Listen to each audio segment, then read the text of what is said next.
So the last 48 hours, been listening to the news, and been hearing that some government officials at the state level are gearing up to go to battle with President-elect Donald Trump over some of his policies, although they haven't been implemented yet, right? So he's still president-elect, and Joe Biden is still the president. Or it might even be some of the campaign promises that he made. One campaign promise he made was that he was going to deport all those people that came into our country illegally. Now, I don't have a dog in this fight. I don't agree or disagree with either side. But when I look at the presidential election map, which kind of depicts how each county voted, and it's color coded. So if they voted Democrat, it's blue. If they voted Democrat or Republican, it's red. That map was almost all red. And what that tells me is that the majority of the people of the United States agree with President Trump that these people that came into our country illegally, they should be deported back to whatever country they came from. Or I think they might even just deport them into Mexico, which is probably why the Mexican president is kind of angered, right? He don't want them people in his country as well. But it's crazy. And you think about it and you ask yourself, so why would government officials, governors be siding with the people that came here illegally versus his own people, his own U.S. citizen people in his state that voted him into that position? That don't make sense, right? So we heard what the American people have said, right? They said it loud and clear. They agree. So why would somebody go against that? That don't make sense. So either one of the two things is going to happen, right? If they continue to be an obstacle for President Trump, the people might vote him out, right? Or vote her out of office. And as stubborn as President Trump is, man, if that's an obstacle, he's going to figure out a way to go around them.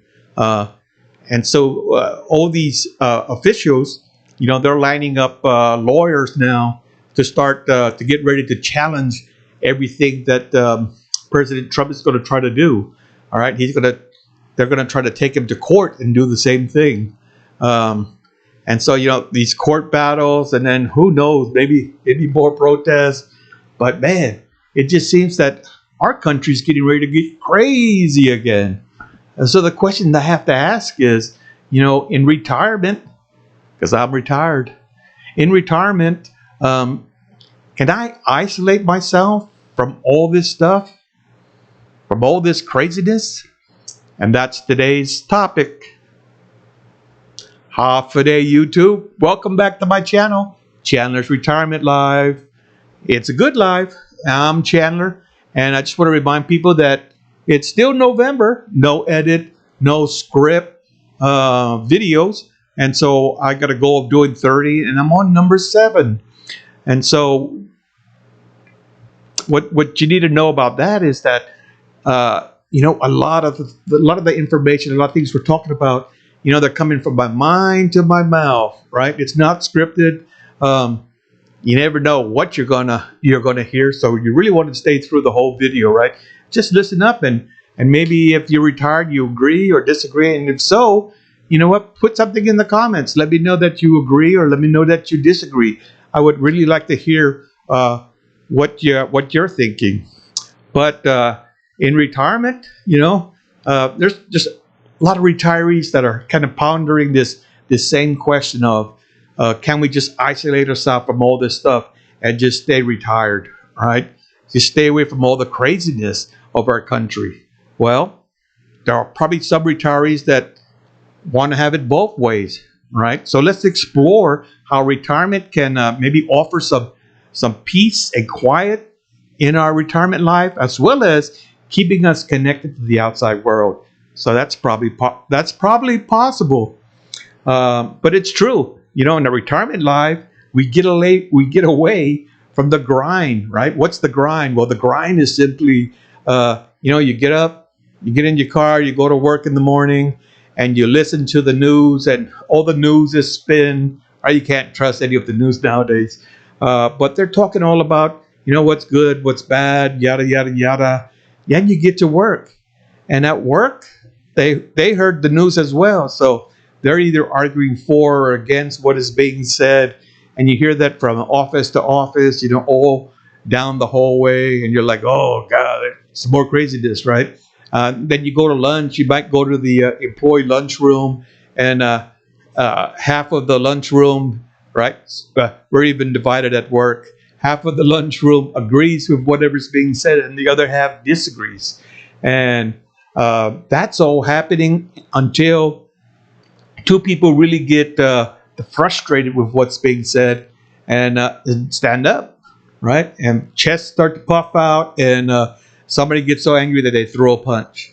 And then what happens? Well, someone's getting terminated. Why?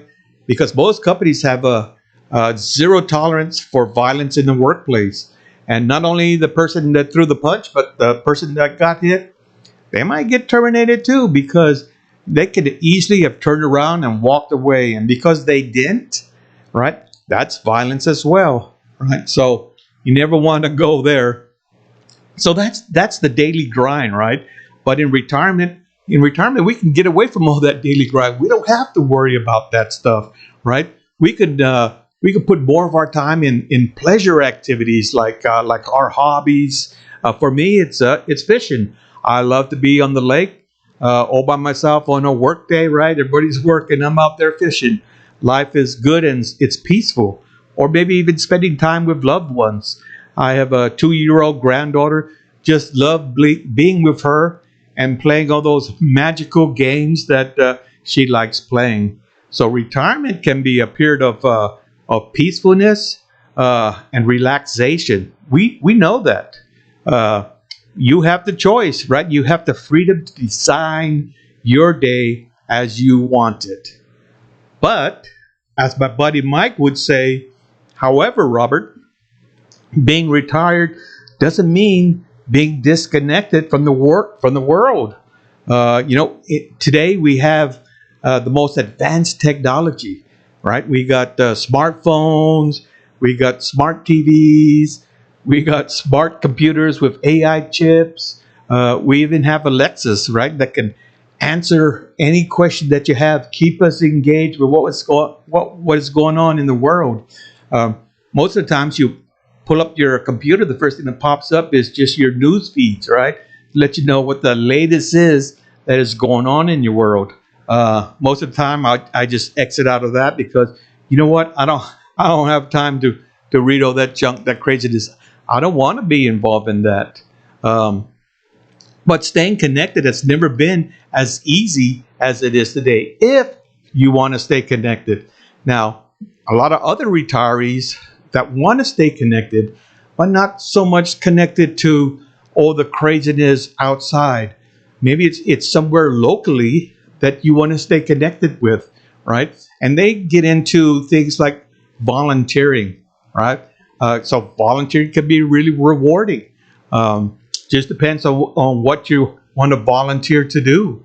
Might be local events that are taking place that you go and participate in, right? And that's how you stay engaged with people.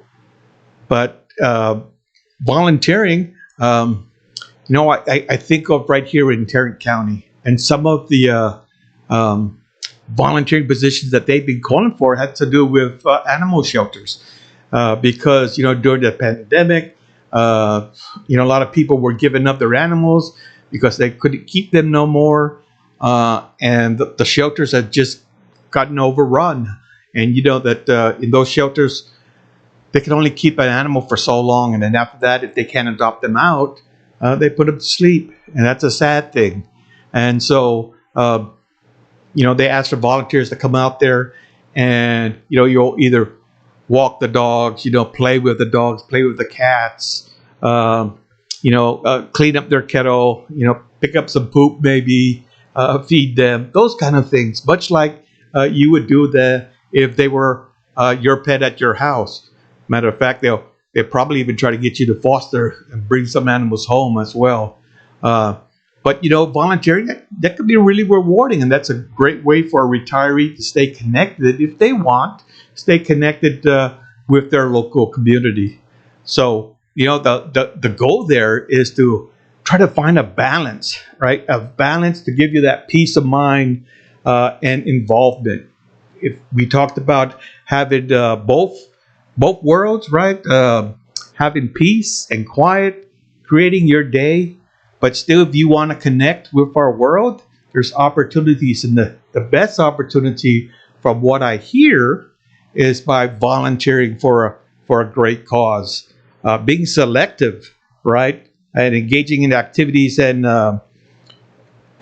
activities that really matter to you. I'm sure there's a whole lot of other things that you could do to stay connected. That was just one, volunteering. Well, for me, I just don't care to deal with any of the craziness. I'd rather just stay within my own realms. I always say my lifestyle is age in place, which means we haven't moved anywhere. We're living in our same house. We're family orientated, so we spend time with our excuse me, with our two kids and their families, and with sprinkle of retirements or sprinkle of travel. So we'll travel every now and then, here and there. But outside of that, we don't care for that craziness to come within our house. We rather live that peaceful relaxation type of lifestyle. And so this is Challenge Retirement Live saying, hey, that's why it's a good life. Until my next video, which, if you want to watch my next video or a next video, one will pop up right here. I recommend that you click on it and watch it, get some more good content. But until I see you again or see you here, lights out.